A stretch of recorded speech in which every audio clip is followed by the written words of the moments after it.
What's up everyone, this is ScherBR talking. Welcome back to my channel. In today's video I'm gonna talk about the Minstrel Festival banner, the third part of the musical festival celebrations, and this will be a preview. We already have all the information about the changes made for global, because the Taiwanese community posted a video that was translated by Hands43 and posted on Reddit. Thank you so much for doing this amazing job as always. And they tried to make these units more appealing in global, but I'm not so sure if they managed to do that. First of all, Minstrel got buffs in many different status. STR because it was very bad, now his agility is 85. It was needed because he's a support unit and needs to go first.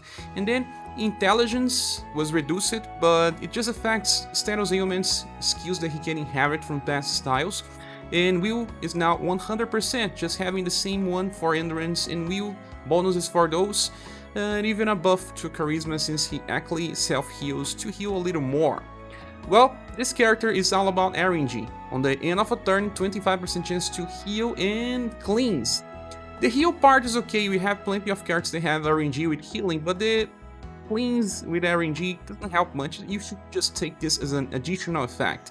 The second one, he has a chance to heal himself for a small effect. That should be around 800 heal. It's very nice because he does not need to be healed most of the time, but it's only 25% chance, may trigger when you need, may not trigger when you need, and they buffed the second effect that gives him also plus 4 BP. Since it's 25% and you get 4 BP, on average you are getting 1 BP per turn if RNG is on your side, and he also has high protect tension, decreasing damage by 30%, and increasing his own damage output by 20. So, one passive that works both ways, but he barely has STR anyway, you should not be considering him for damage, he's just there. Now, the first skill, it's a guard up effect with 0 BP attack that only applies to himself, so that he can do something to protect himself when he does not have BP to use the better attacks. That being the second one is a single target, fast attack that grants him damage block. For one turn, he won't take damage for one hit. So if you cause only attacks with single target attacks and not many per se, it's gonna be helpful. You can even place him on a defensive formation since his endurance and will are not bad and he has high protect tension. But that's kind of the same thing that you can do with the latest Nadar from the Global X bidder, and Nadar can also self-heal. But in the end, the Minstrel actually brings more utility to the party instead of just sitting there.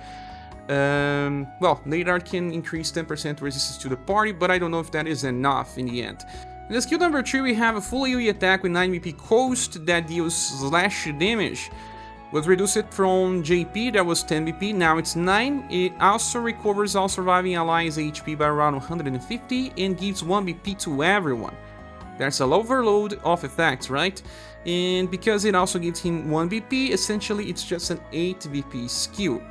And if you happen to trigger the passive number 1, you get 2 heals in a single turn. This is actually very nice and comparable to iToken that has a skill with 5 BP that heals cleans, and sometimes he can also trigger his passive, but that one actually has 37% chance to trigger instead of just 25. So it's interesting that we have so much effects in a skill, but he can also compete against iToken. You may not need both in the same stage. And you know what? We have another character that brings utility, and that one is Global X Diana. She buffs endurance will heal, and cleanse with a 2-turn rotation. So I don't think you need all those 3 characters, to be honest.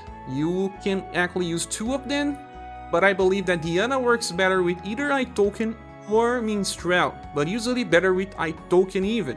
So if you have those 2, Minstrel may not add too much into your party.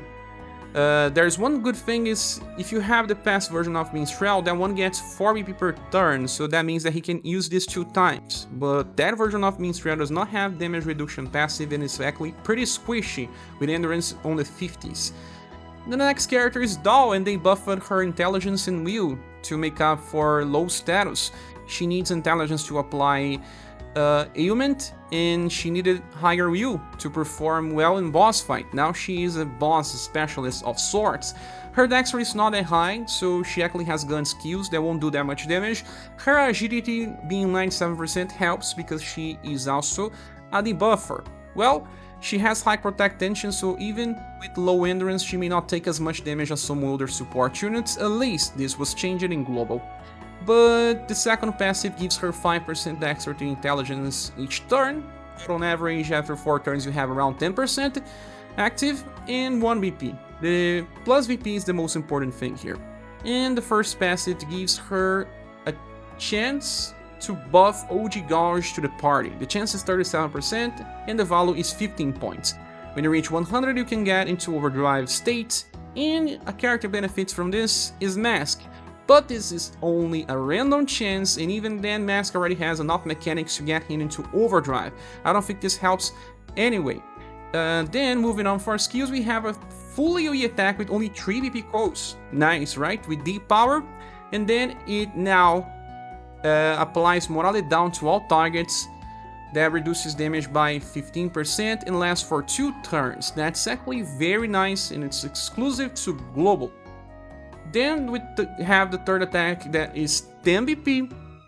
It's AoE, Blunt and Shadow this time, and gives critical damage to Undead. Strange because it has Shadow. And when the attack lands, she will grant Morale Down medium to the target, decreasing damage by 25% on the source. Well, 25% Morale Down is actually kinda recent on JP. We are getting this ahead of time, but there's only one problem. She gets 4 VP per turn, and the skill costs 10 because it has damage and it's full AoE. So you won't have it active at all times, but it seems like they wanted you to open with this skill and then switch to the Sheepery attack, and then she will apply another Morale Down, but it's weaker, only 15%, and then wait till you have enough VP to use the third one again to have a better Morale Down. It seems like you can use on turn 1 and then only on turn 7 again if you do this. So, may not be good enough in a boss fight, especially because we just got Goddess, and Goddess applies Morale Down small, decreasing damage by 15%, and can apply Guard Up. That increases your resistance to damage by 12, so essentially she already has around the same value, just because of that, but can also heal and even give attack and defense enhancement by Heritage. So they kinda try to compete for the same spot in a party because you cannot apply 2 Morale Downs. They will clash, so you have to choose one. And since she can heal, it's a very nice element in a fight. And skill number 2 is a fast AoE support skill that paralyzes all targets with medium chance.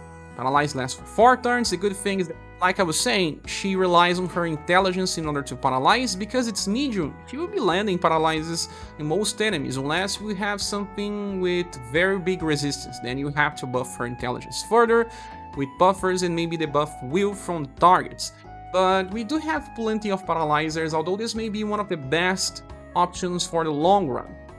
And the last character is Lute. They buffed his STR because it was kinda bad, 101%, now 115, because that's the same value as Rick, and Lute is very similar to Rick. And Rick is kinda old, right? We are already using Arthur most of the time, although Rick is still very strong. It's strange to get a character that's comparable to someone from such a long time.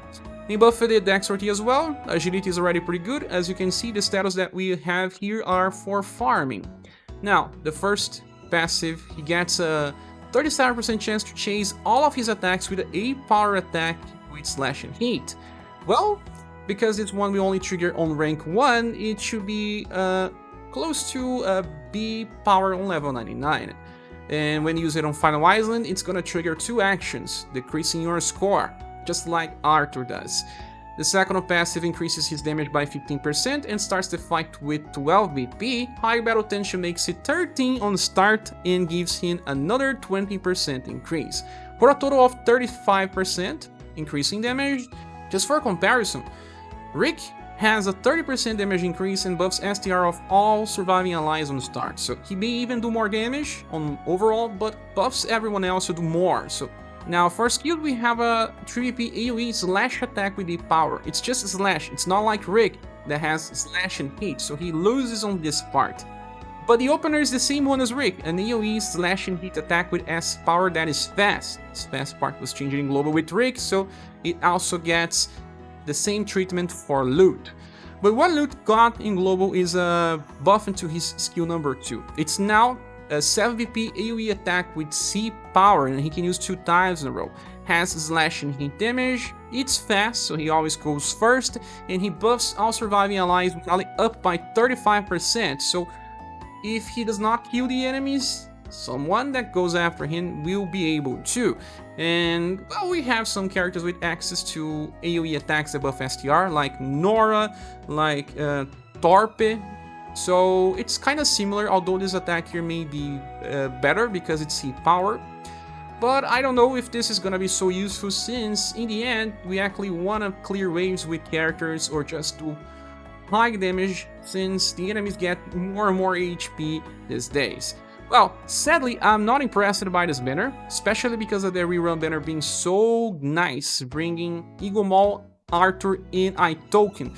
First of all, Minstrel is not a bad character. I'm not saying that he is, it's just that he has more competition on Global than on JP. On JP, they didn't have Steelblade Light or Steelblade Phoenix. They needed any type of character that could heal without spending LP, so he was very useful. But here on Global, we have characters like Rag Robin that heals every 3 turns, a lot of HP, and you can increase that value by bringing Peon of Peace from Network, making it even better. And sometimes when we bring Polka, we bring 1 extra support or 2 extra supports, and depending on those situations, you may want iToken to buff love, and also buff damage, or also heal and cleanse. That's the difference between Minstrel and iToken. iToken can also be offensive. There's the other character I mentioned, Diana, buffs both Endurance and Will, and heals and cleans. Sometimes we need that extra Will buff in fights. So if you already have those two, it means that Minstrel may not be so effective in your party. Though try to bring something different in Global. Morale down medium. Starting with this would be amazing if she could keep up, but now that she decreases to small, she competes with Goddess, that even has an extra effect when she heals that increases attack and defense, so she has more. Though it's not heal, the fast paralyze may not be needed since there's plenty now. And Lute is just a different type of Rick with an extra RNG to do more damage, but well, doing more damage on RNG does not really help with farming, because we need characters that can clear waves by themselves or help others with guarantee. It's just like Creator, and I don't really use Creator when farming unless I'm just doing, I don't know, Conquest or just cleaning towers. Without that said, this banner will only receive a bronze award, but the final review with all comparisons and stuff will come tomorrow. So thank you so much for watching this. What do you think about it all? Are you planning to summon? Say here in the comment section. Thank you so much. Hope to see you soon in the next video. Bye.